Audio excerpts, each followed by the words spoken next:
Just this week, we launched a new initiative, Our Colorado, to help newcomers and natives navigate the growing pains of our state's explosive growth. And our story about the Pikes Peak Cog Railway struck a nerve with a lot of people last night. The Broadmoor, which now owns the historic train, is shutting it down and reevaluating whether it will come back at all. Well, S.J. Manning wrote us to say we've gone on the Cog Railway several times, mostly when company comes to Colorado to visit. Please get the money to fix it and bring it back to life. Our grandchildren need this piece of history restored.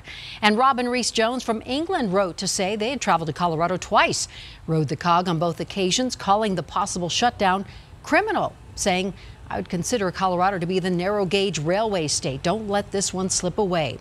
And Denver 7 viewers also wanted to know about economic impact. The mayor of Manitou Springs has been quoted as saying his city stands to lose about $500,000 in sales a year, not including impact on stores and restaurants.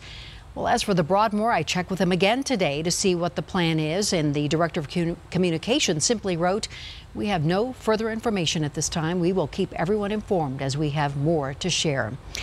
And tonight in Our Colorado, one of the biggest concerns we hear from natives and newcomers is not just where to live, but where to affordably live. Denver 7's Jason Grenauer found the issue that started in one small Aurora neighborhood has sparked a conversation all across the metro.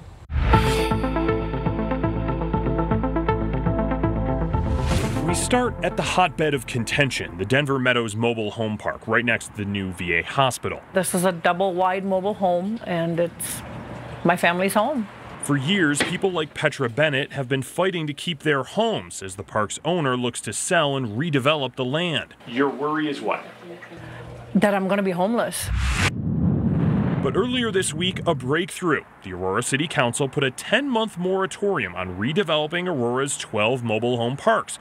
No new permits, no rezoning. It's giving the city a chance, and also a broad representation of the community a chance to take a closer look at the affordable housing issue in Aurora. Current numbers, Aurora is growing at 1 to 2% a year. Nonprofit 9 to 5 says the city's affordable housing deficit sits at 12,000 units and growing. Affordable housing it has become unobtainable in Aurora. The average one-bedroom apartment here goes for $1,100, more than Petra and many others can afford. I don't have the resources to go ahead and put first and last month down payment on any kind of rent or buy a new home.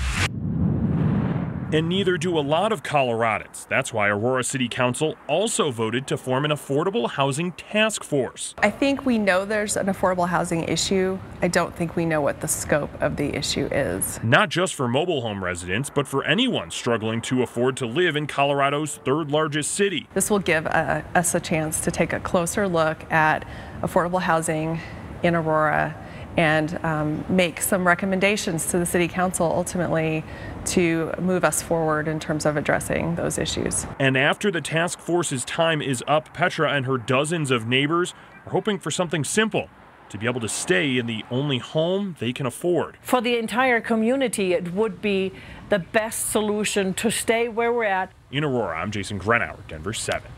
Now, we want to hear from you. What does your Colorado look like? The conversation is going on right now on the Denver Channel Facebook page, and you can email us at ourco@thedenverchannel.com.